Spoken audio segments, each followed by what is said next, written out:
Les recuerdo que nos acompañan Ernesto Sanz y Gustavo Grobo Copatel, incluso con colaboración de parte de Gustavo de la música que vamos a escuchar hoy. Miren ustedes, nunca nos pasó eso. Cada vez que yo hago uno de estos programas es indefectible. Toquemos el tema que toquemos, terminamos en la educación. Y yo les preguntaba a Guillermina Tiramonti, que estuvo en nuestro primer programa y a quien yo aprecio mucho en el tema de educación, ¿por qué, Guillermina, en las encuestas el tema de educación siempre te aparece como necesidad o preocupación 6, 7, con suerte y viento a favor? Y bueno, y en los primeros lugares, que la seguridad, que la inflación, depende. Y ella me decía una cosa que quisiera compartir con ustedes, a ver qué opinan. Dice, porque quienes forman opinión, que es la clase media y media alta, como manda a sus chicos a las escuelas privadas y cree que recibe buena educación, aunque las pruebas PISA nos están diciendo que están malas en uno como en otro, se quedan tranquilos, no reclaman. Y quienes mandan hoy a las escuelas públicas no tienen voz para reclamar. Bueno, yo creo que un gobierno tiene que tomar conciencia de eso. Un gobierno que en serio quiera hacer las cosas que estamos diciendo. ¿Qué creen ustedes? Sí, si quieres empiezo yo. No, yo creo que estamos asistiendo a un proceso. A ver, yo creo que la preocupación de este gobierno y de todos los gobiernos es genuina sobre la educación. Nadie quiere hacer un daño y a lo mejor si se hace, se lo hace en forma inconsciente. Yo creo además que tenemos maestros extraordinarios. La mayoría de los maestros son extraordinarios. Digamos, a diferencia de otros países de Latinoamérica, en Argentina pasó Sarmiento, digamos, ¿no? Ahora estamos asistiendo en realidad a un proceso muy raro porque se está despublificando la educación.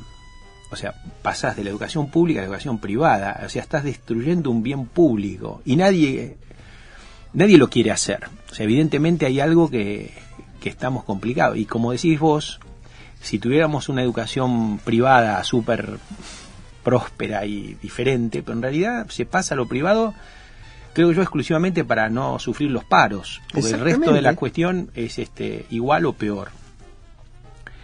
A mí me parece que estamos también mirando hacia adelante en un momento también interesante en el tema educativo, porque la educación del siglo XXI no es la que Sarmiento soñó. No. Entonces, para hacerle honor a Sarmiento, tendríamos que recrear la mística de Sarmiento. Tendría que nacer otro Sarmiento. Sí, o recrear la mística mejor, porque Sarmiento era el líder viejo. Ahora hay que crear el liderazgo como sistema, que es recrear una especie de mística sarmientina, pero con contenidos e ideas del siglo XXI. Y ahí hay un montón de cuestiones. Es decir, hasta dónde la educación formal funciona y dónde empieza a funcionar la no formal y cómo se integran. ¿Cuál es el espacio de la educación? ¿Es la escuela o es algo mayor? ¿La escuela es un aula o un laboratorio? En ese aula o laboratorio... Bueno, debería ser más laboratorio. Totalmente, porque es el lugar donde se desarrollan no tanto conocimientos, sino habilidades y actitudes, que es lo que requiere hoy, porque los conocimientos fluyen sin límite en cualquier lugar. Claro. Entonces, ahí hay todo un espacio de debate, vuelvo a decir, con la mística sarmientina, pero los contenidos del siglo XXI. Y ese debate puede estar presente en algunos lugares elitistas, pero deberíamos tenerlo con los docentes como jugadores importantes. La revolución educativa la van a hacer los docentes, no la van a hacer ni los políticos, ni los empresarios, ni la sociedad civil en toda su forma, la van a hacer los docentes. Entonces hay que ver ahí cómo se vuelve a entusiasmar a los docentes desde varios lados, no solamente desde el punto de vista salarial, sino desde el punto de vista de contenidos, de gesta, para recrear un poco esa mística. ¿Qué decir? Primera vez en el programa que voy a disentir con Gustavo. A ver, qué bueno. Yo creo que la revolución educativa tiene que venir de la política y voy a una cuestión cultural profunda. Vos decías, Graciela, que era lamentable ver que el tema de la educación no estaba en los primeros lugares de la agenda de la sociedad, pero tampoco está en los primeros lugares de la agenda de la política. Bueno, pero por eso no está. Y por eso porque no se manejan encuestazos. Entonces, primera reflexión. La revolución viene del lado de la política en la medida que haya dirigentes políticos que pongan a la educación en el primer lugar o en el segundo, en el lugar que le corresponde. Y esto estamos a prueba ahora, en este tránsito de aquí al 2015, porque lo que se elige en el 2015 es precisamente un modelo de país. Estamos todos a prueba. Segunda cuestión. La revolución educativa viene desde la política por una definición cultural de arranque. Vuelvo al símbolo del nuevo presidente el primer día en el atril y en cadena nacional. O escuela contenedora o escuela formadora. El dilema de hoy, ¿eh? Y eso no admite medias tintas. O estamos en un lado o estamos en el otro. La escuela contenedora, que es el paradigma que lentamente ha ido cubriendo todo el espectro. Contenedora porque los chicos van a comer, porque para que no estén en la calle. Está bien, pero la escuela contenedora, digo, no en el buen sentido que obviamente la escuela contiene, sino la escuela contenedora como objetivo final del proceso educativo, que al final del año al chico que estudió, que trabajó, que hizo las cosas bien, que se esforzó, que tiene mérito y demás, lo premia haciéndolo pasar de grado, y al chico que no hizo ninguna de estas cosas también lo hace pasar de grado. Ojo, porque este paradigma de esa escuela que solo contiene a los chicos y que no los forma, está generando ciudadanos que luego cuando salen de la escuela, con esas herramientas que no tienen que ver con el esfuerzo, el mérito y demás, lo convierten en un rehén muy fácil de cualquier demagogo que con un esquema clientelar lo convierte en ciudadano de segunda. Entonces yo digo, primera revolución, volvamos a la escuela formadora. Lo que acá se ha dicho ahora, ¿qué formación? Bueno, la formación enciclopedista de otras épocas, no. Los conocimientos fluyen, uno apretando una tecla puede saber de todo, la internet nos ha modificado los hábitos culturales y de vida. Entonces, formación, yo creo que formación en valores, en donde la escuela obviamente no es la única, es un complemento de la familia, pero convengamos que hoy el esquema familiar está bastante deteriorado por todas las razones socioeconómicas que vive la Argentina, pero la escuela tiene que volver a la formación en valores, formación en ciudadanía, formación en habilidades e instrumentos y herramientas para poder desempeñarse en la vida.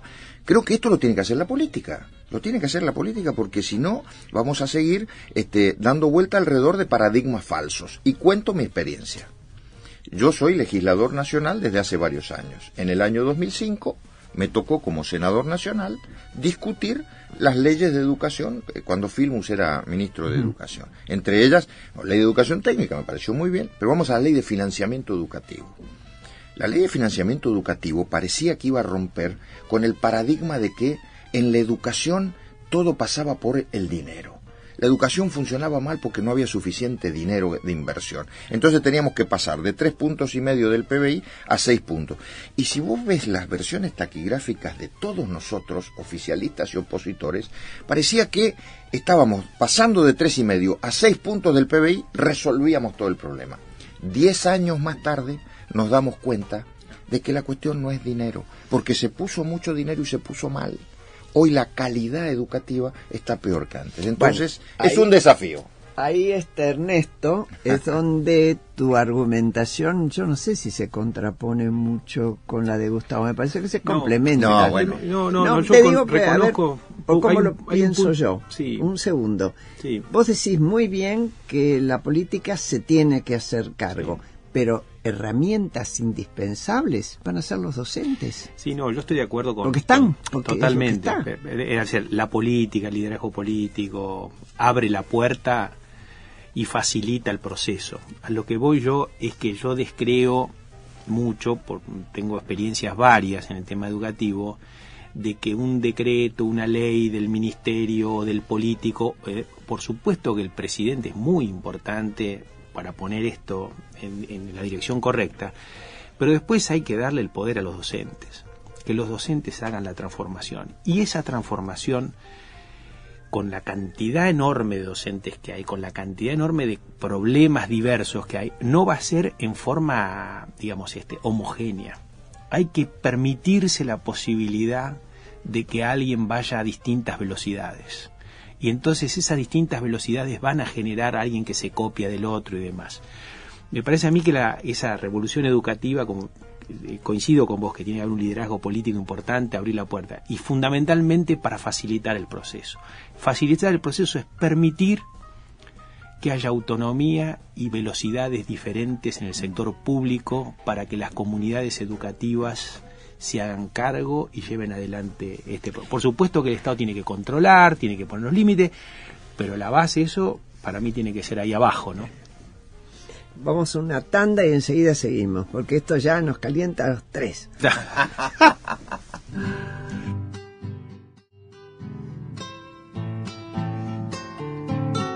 Bueno, escuchamos Sueños de la Vendimia, el trío del sur, que está compuesto por Gustavo Grobo Patel, José Félix Voces y Héctor Llanos, ¿no?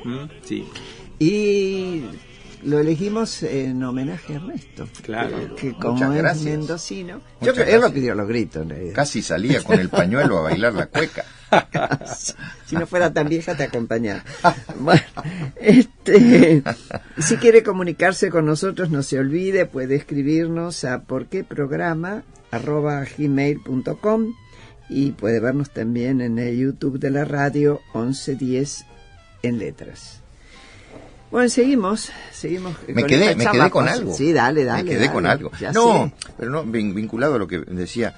¿Sabes cuál es otro de los grandes desafíos en materia de educación? Es resolver el conflicto de nación federal que tenemos. Porque hay 24 políticas educativas diferentes y hay un Ministerio de Educación Nacional que no tiene escuelas y que no paga sueldos de docentes, pero tiene un presupuesto enorme. Y entonces digo, nosotros somos tan especiales en la Argentina que ni siquiera, o sea, somos una nación federal, pero no aprovechamos algunas ventajas del unitarismo. A ver, quiero que se me entienda bien, porque sí te entiendo. ¿Cuál es la ventaja del unitarismo, de la idea de nación? Que vos tenés un Ministerio Nacional y un Gobierno Nacional que tiene que establecer un Plan Nacional de Educación que sea simétrico en todas las regiones y que inclusive corrija desequilibrios y que genere los mismos contenidos en todo el país. Ya no tenemos escuelas nacionales, la vieja escuela nacional de las épocas que la educación era nacional. Pero ahora hemos caído en el otro extremo. Cada provincia hace lo que puede. Bueno, eso tiene que ver con lo que hablábamos antes, me parece a mí, que es con la deserción del Estado. Porque eso vino del año 91, cuando el entonces ministro de Economía, Cavallo, para no tener tanta carga económica en el Estado Nacional, les pasó las escuelas a las provincias sin tomar en cuenta el nivel de cada una para absorber esa responsabilidad. Porque hay provincias donde tienen una tradición de educación que se han mantenido más o menos normal, aún con los cambios que esto necesite. Pero hay otras que no, que tenían un enorme agujero ahí. Y lo mismo pasó con la salud. Hay dos ministerios nacionales que uno se pregunta, bueno, ¿y qué hacemos? Bueno, fíjate que en salud sí debo rescatar que en algún momento de estos últimos años, Ginés González García, déjame que lo rescate, que tenía una visión de la salud nacional, y de ahí nacieron, por ejemplo, los planes Nacer, el plan Remediar, que es luego un especialista en salud pública. Claro, que se institucionalizaron desde la nación a todo el país y que generaban una herramienta de igualdad. En educación yo no lo vi. Esto no lo vi, salvo esa ley de financiamiento educativo que hablaba recién, que creyendo que poniendo plata se arreglaba todo, y no lo arreglamos. Hoy hay un mosaico en donde, te digo, cuando uno recorre el país, es doloroso ver la asimetría. Hay provincias en donde de alguna manera funciona el sistema, hay una suerte de pacto educativo republicano entre todos los factores, los padres, los docentes, el Estado, y hay otros lugares en donde hay una deserción absoluta y esos chicos son tan argentinos como cualquiera y en definitiva luego son los que tienen responsabilidad de construir ciudadanía, ¿no? En teoría de las organizaciones, cuando vos tenés una organización tan compleja como puede ser el sistema educativo, vos tenés que generar autonomía y control, que es una tensión, la autonomía y el control. No puede haber un desarrollo si esa tensión no se mantiene. Claro. Hay que tener las dos cosas vivas que jueguen entre sí. Entonces, si vos haces una autonomía, lo que pasó fue la provincialización y no la descentralización, claro, como que se quería. Ahora, si querés vos tenés excesivo control sin autonomía, también no puedes hacer nada porque estás como, digamos, no estás en el lugar donde ocurren las cosas. Yo creo que no es solo un problema de la educación, un problema en todo el Estado, digamos, como organización compleja que es y tan diversa, donde tenemos que buscar sistemas que articulen para que esa tensión, autonomía y control se mantenga viva, ¿no? Bueno, yo veo estados como, por ejemplo, Francia, que tiene un estado central, pero descentralizado, claro, donde cada región maneja. Ustedes me dirán, bueno, Europa es Europa, está bien, acepto, pero Chile también. Chile también es unitaria, digamos, mirá, pero descentralizado. ¿Puedo sacar los 2 minutos de este tema, pero dale, llevarlo sí, un ejemplo? Dale. No, un ejemplo de hoy, de esto que estamos hablando. El conflicto, digamos, nación federal, nación, estados provinciales, hoy se está viendo, ahora, en estos momentos, en un tema extraordinariamente estratégico para lo que viene, que es el tema petrolero, tema hidrocarburífero. Hoy hay reuniones entre el gobierno nacional, y en este caso no por el lado de la Secretaría de Energía o el Ministerio de Planificación, que no tuvieron nunca una política nacional, sino de YPF. Desde que se estatizó YPF hay un plan ahí, y hay un plan, te diría, nacional, y los estados provinciales, que después de la reforma del 94 son los dueños de los yacimientos, claro, todas las provincias petroleras. Entonces, hasta aquí, desde que se reformó la Constitución, 20 años, se cumple 20 años este año, nunca hubo una tensión entre un plan nacional y el dominio por parte de las provincias. Ahora lo hay, y ahora el desafío es a ver cómo hacemos para encastrar las dos partes y generar una sociedad virtuosa que pueda salir al mundo a buscar inversiones, a extraer el petróleo. Por supuesto que están todos los temas ambientales en el medio, están todos los temas regalías a las provincias, etcétera, etcétera. Pero digo, el concepto central de nación, plan nacional, federalismo, dominio de las provincias, hoy en esta materia está ahí sobre la mesa, y yo estoy muy atento. El lunes que viene, casualmente, se resuelve esto, el lunes que viene. Mañana, exactamente. Así es. No, sí, es cierto.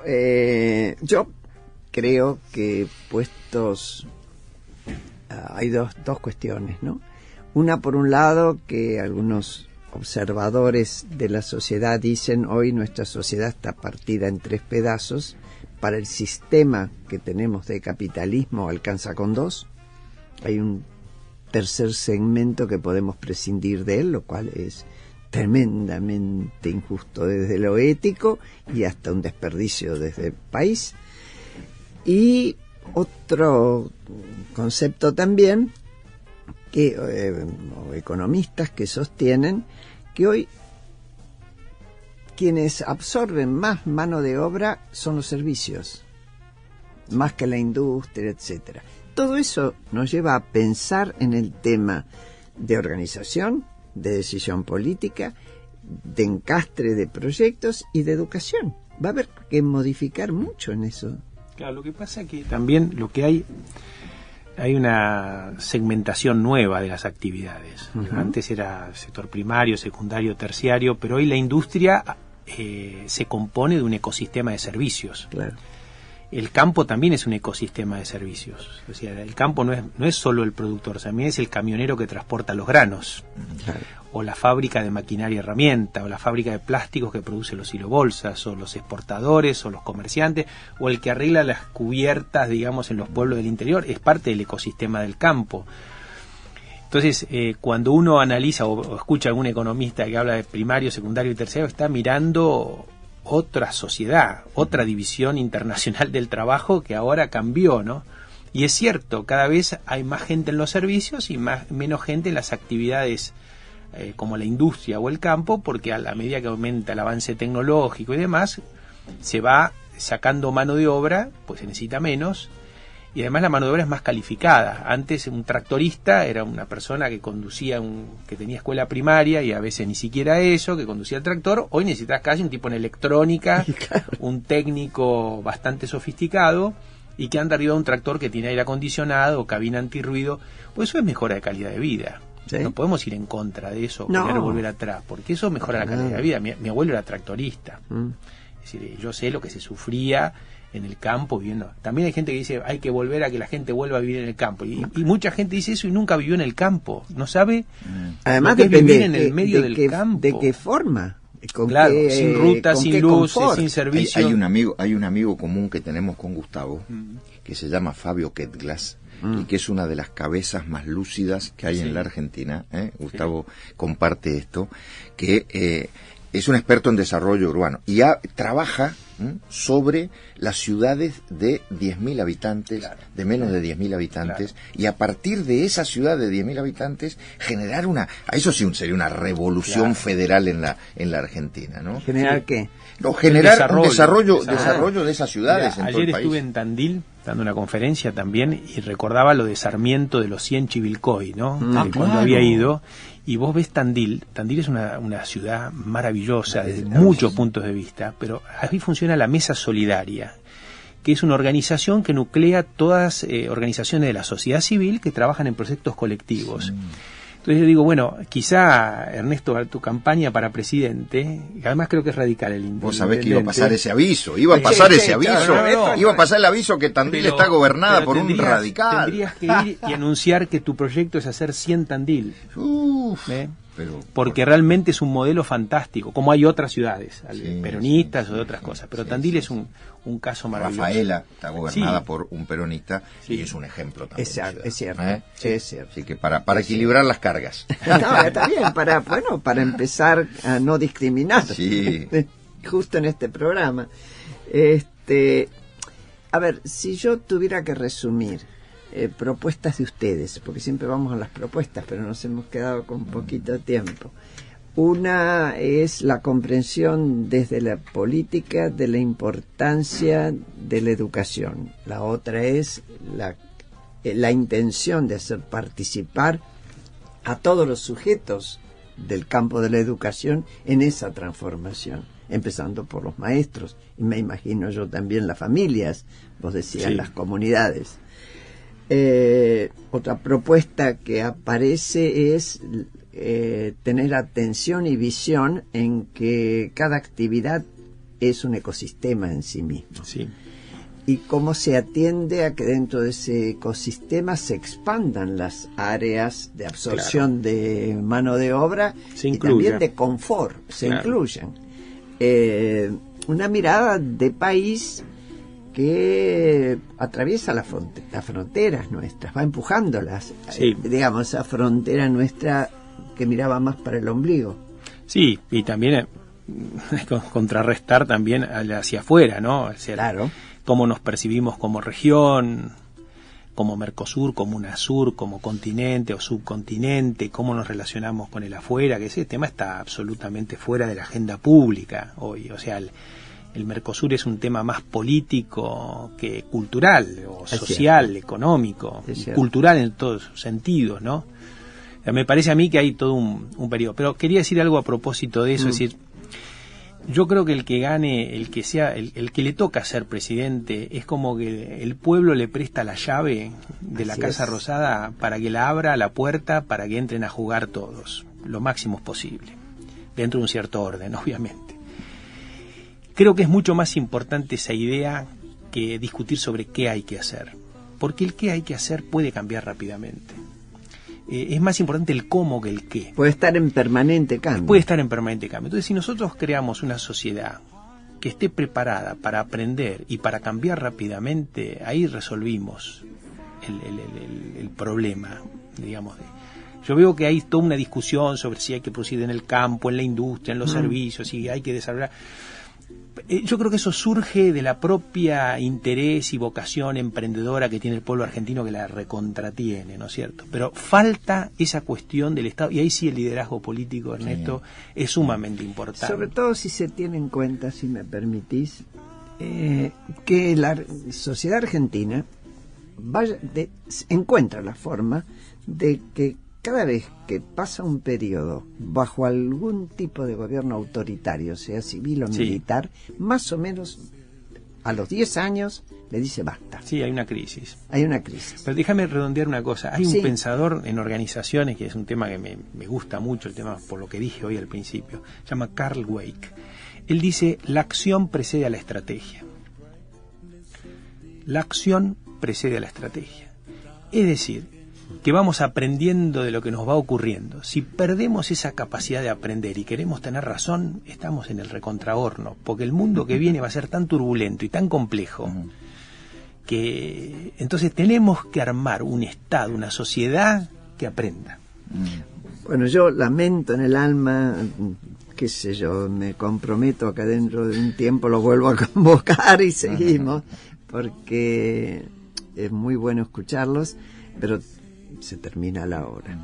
Les recuerdo a los que nos están escuchando que estuvimos con Ernesto Sanz y Gustavo Grobo Copatel, y que si quiere comunicarse con nosotros puede escribirnos a porqueprograma@gmail.com o puede vernos en el YouTube de la radio 1110. Y me despido hasta el próximo domingo a las 14 aquí en la 1110 en este programa que se llama ¿Por qué? Y sigan en la 1110 con la vuelta al dial en 80 puntos.